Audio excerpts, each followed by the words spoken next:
What is up, comic book fans, readers, collectors, cover lovers? Everyone is welcome here at NerdyGeeks Comics, no matter how you collect. Today is Friday, October the 3rd, 2025, and I'm doing my FOC video. Uh, I'm sorry if you were waiting for my new comic book day haul. I don't know if y'all can hear my voice, but I have been being beaten by allergies all week. This is the best I've sounded all week, so I couldn't hold out anymore, and I had to cave in and go ahead and shoot this FOC video. But there was no way I was able to do the new comic book day haul, so I don't know if maybe I'll post that tomorrow or maybe I just won't do it. And if y'all watch Off the Shelf with Kingdom of Nerds, maybe I'll just do my FOC there or my new comic day haul there. We'll see. I'm not sure. But again, sorry for not coming out with that video. Pops, I know you're a watcher, so sorry that you missed out. But I wanted to make sure I got this out despite the way how I sound. And if I sound awful, I apologize. This is the best I can do for right now. But anyways, let's go ahead and get to my FOC. And luckily for me, it's not that biggest list today. So let's go ahead and get to it.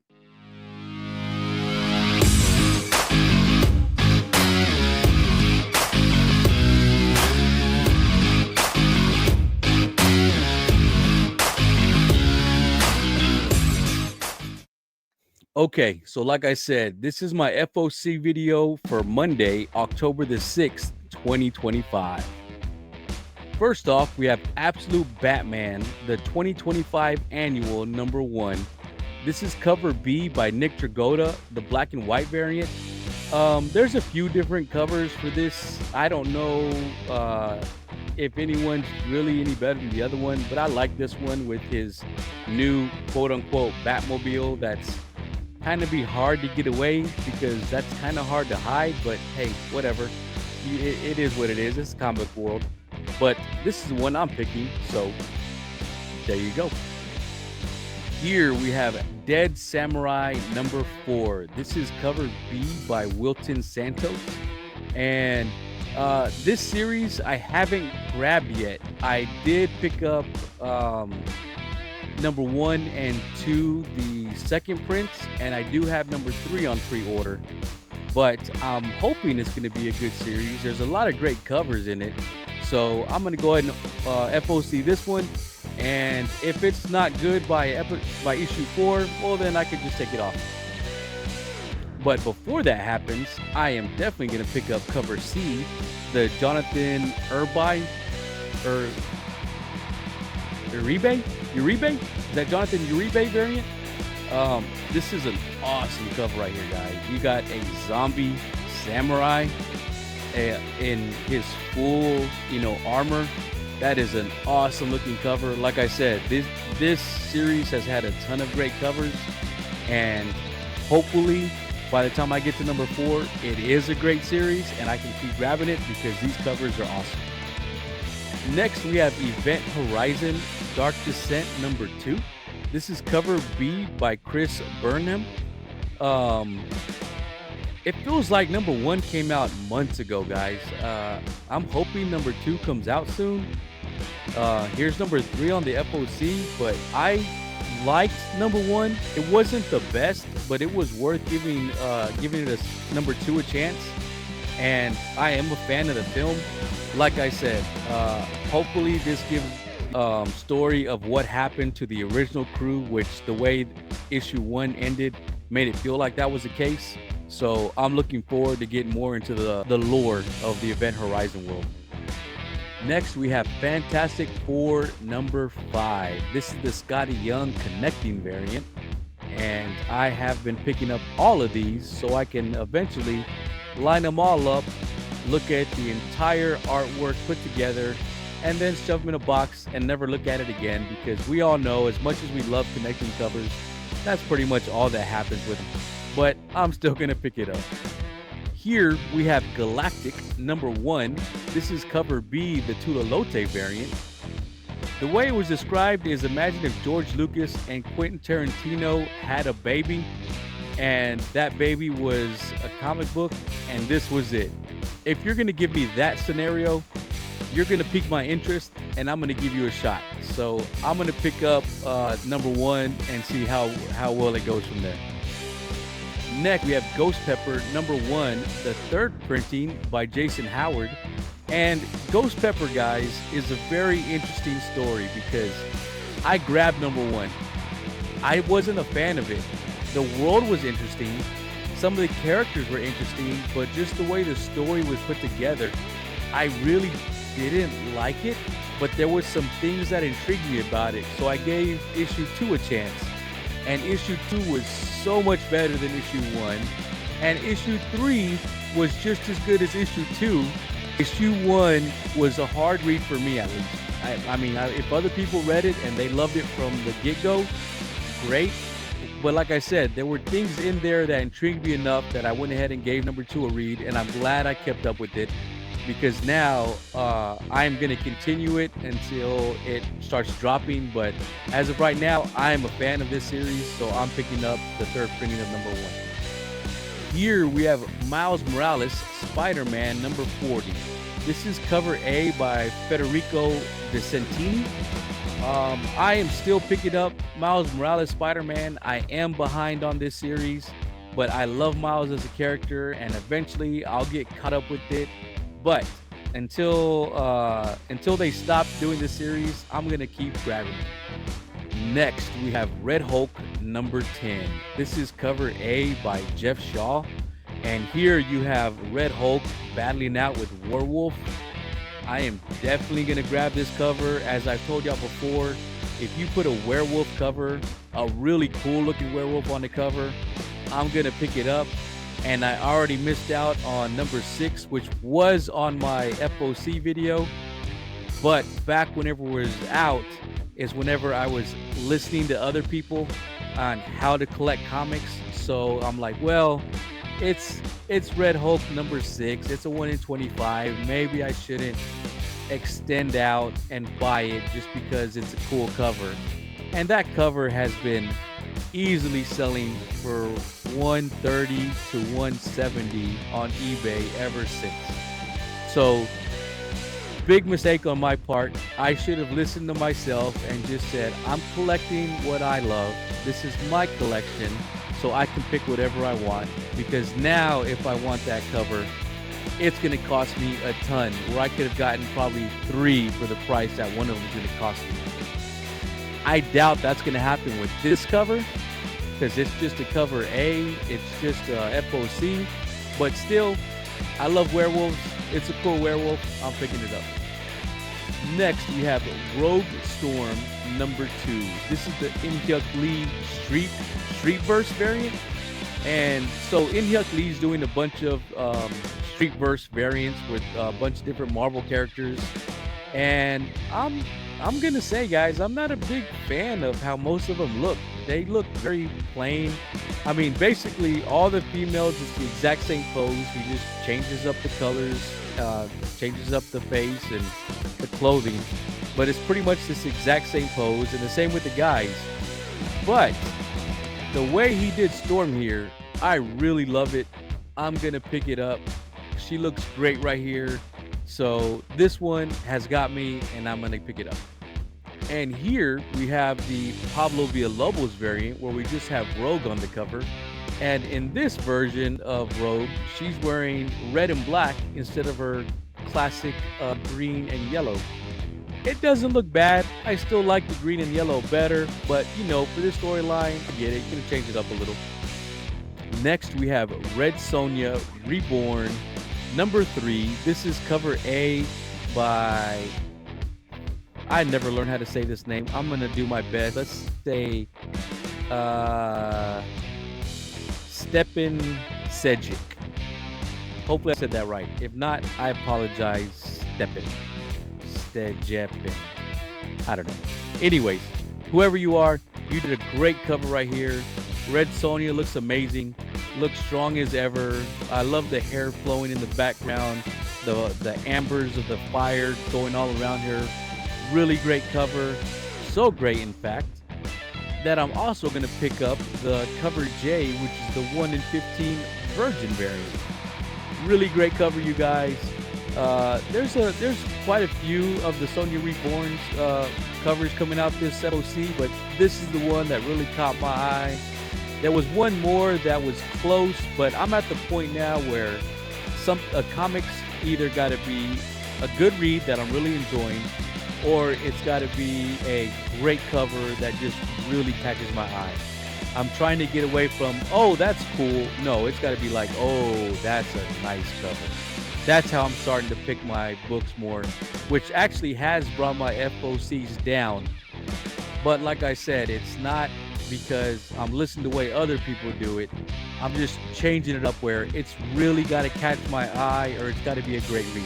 Because there are some books that have awful covers. I'm sorry, not great, but the read is amazing. So I still got to pick up one, and I'm picking up the one that's the most appealing visually, even though it's basically just a cover. It's not even a cover buy, it's a read buy. This one is a cover buy.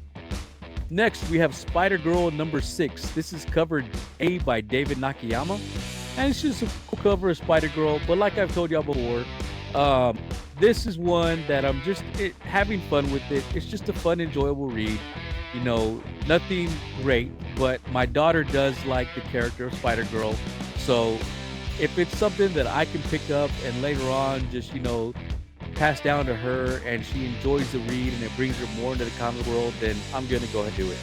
Here we have the Benjamin Sue variant, and I just really like the way this cover looked. It's that it gives you that classic 80s look. You know what I'm talking about, the palm trees with the sunset and the water.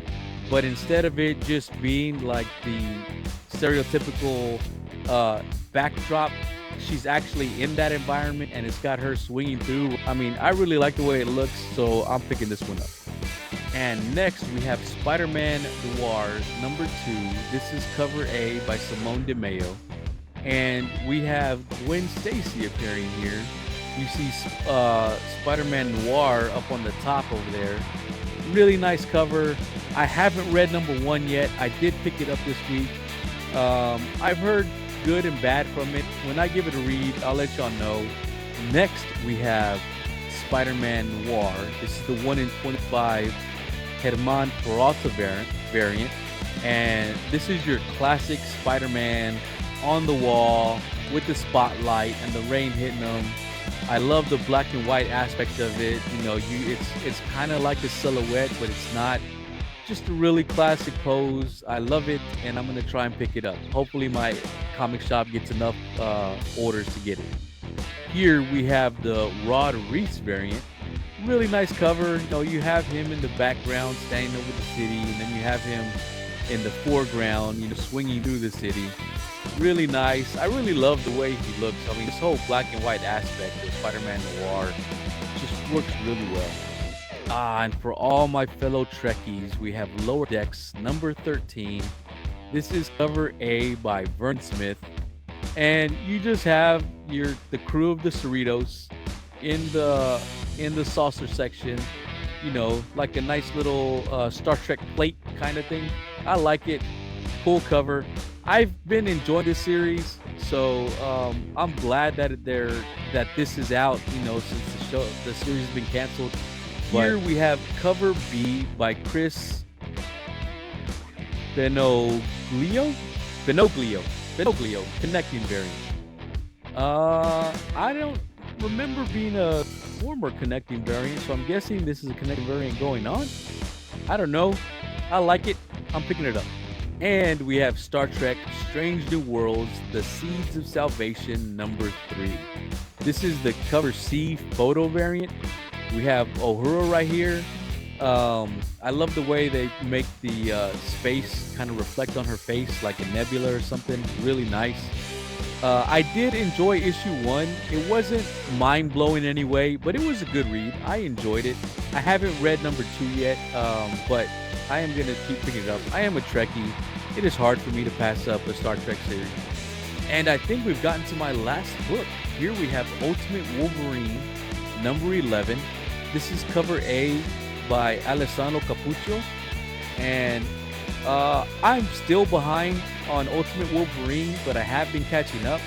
I'm still enjoying it. Hopefully, when I get to 11, I'm still enjoying it. Otherwise, it's going to be like, oh man, I haven't enjoyed this since issue 6. I should have stopped back then. But you know what? That's the price you pay when you pick up so many books and you fall behind on reading them. But like I said, I'm trying, guys. I am completely caught up on all of my absolute books except for Martian Manhunter, because that one is just still too out there for me.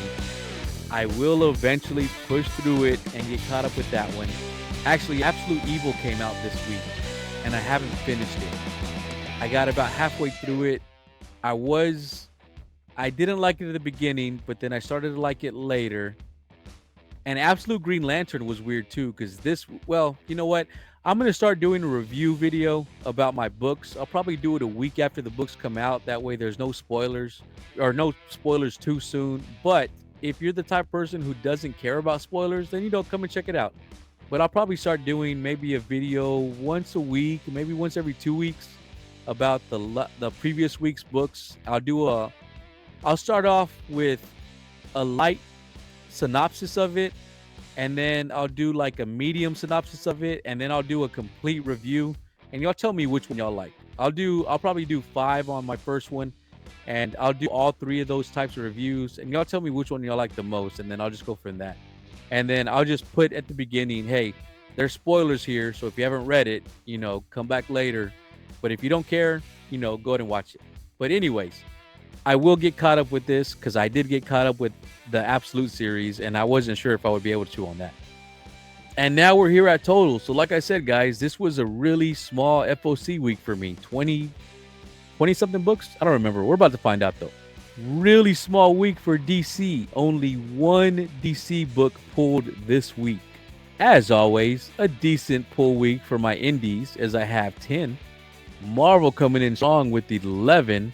So it wasn't quite as bad as a few weeks ago, where I had maybe 20 something DC books and 0 Marvel. But 11-1, whew, DC took a drop this week. A smaller ratio week with only 2. And in total, only 22 books I'm pulling on my FOC. So a really light week. So maybe what I'm doing is working out, where the books either got to be a good read that I'm enjoying, or it's got to be an amazing cover that just really jumps out at me, and I'm skipping all the fluff. For like, oh, that's kind of cool, because there were some covers I'm like, oh, that's a cool cover. Oh, that's a cool cover. It's like, not great though. I need something to be really good or really catch my eye. Or it could have just been a really small FOC week, and maybe it had nothing to do with my changing. Who knows? I guess we'll find out the upcoming weeks. If you enjoyed my FOC video, please hit the like and subscribe if you haven't. Click the bell for notifications, and check out all the shows that I have on my channel. Usually on Tuesdays, we have Red Shirts, which is our live stream of Star Trek. And we just basically talk about one movie and probably 2 episodes. Now we're getting into where we have 3 hosts, and every week one host picks 2 episodes to watch from anywhere in the Star Trek universe, and then we'll watch those, we'll review it, and we'll probably move up to doing 3 episodes once we run out of movies. Wednesday is my new comic book day haul, but again, this week it didn't work out. Allergies were just destroying me all week. I wasn't able to do it. I apologize. But normally, you get your new comic book day haul on Wednesday. Friday is Off the Shelf, another live stream that I collaborate with Kingdom of Nerds, Matt Heroes for Hire Comic Book Club, and we usually have 3 to 4 different guests come in. We play Jeopardy, we talk comic books, we show off books that we picked up during the week. It's just a fun Friday night show. On Friday or Saturday, usually it's been Friday or earlier, but when I first started, it was usually Saturday night, sometimes Sunday morning, where it's just my FOC video, exactly what you just watched. I show you what I am actually gonna pre-order for my FOC, not just cool covers or like, hey, look at these cool books. No, these are the books I am literally buying for either the cover love or for the story. Sunday is my SNEM Sunday, which is basically your unboxing video. It's all the boxes I ordered from Whatnot, eBay, store exclusives that I just got throughout the week, and then I unbox all of them and show you what I got. And on Sunday night we have the other comic show, which is another live stream I do with Bruce Kingdom of Nerds, Matt Hughes for Hire Comic Book Club, um, Animatium Blades Collectibles. Hopefully I got that right, Jeff. And we typically have a couple of other guests where Joe's Doolin is usually on there. We talk comic books. We review 3 to 5 comic books that we read throughout the week. And we're now going to start sharing that list with y'all. So if y'all want to come in and comment about the books, because typically we've just been commenting on them ourselves and doing our own review, but now we're going to actually give out the list early so y'all can read it, and then y'all can start, adding your own thoughts in the comments to let us know, hey, this is what we thought of the book, or hey, I don't think that's right. Give us your feedback. Let us know what you think. We go over Bruce's F.O.C. and the new comic books that he's going to be picking up. We have some nuggets from Joe's Doolin, and it's just a great way to wind down the weekend before you start the new week. So if any of those or all of those sound interesting to y'all, come and check them out. Again, like and subscribe, click the bell for notifications, and you'll get all the notifications for these. And that is it, guys. Come to the very end of my video. If you made it this far, I appreciate you very much. As always, thank you all for watching, and I'll see y'all next time.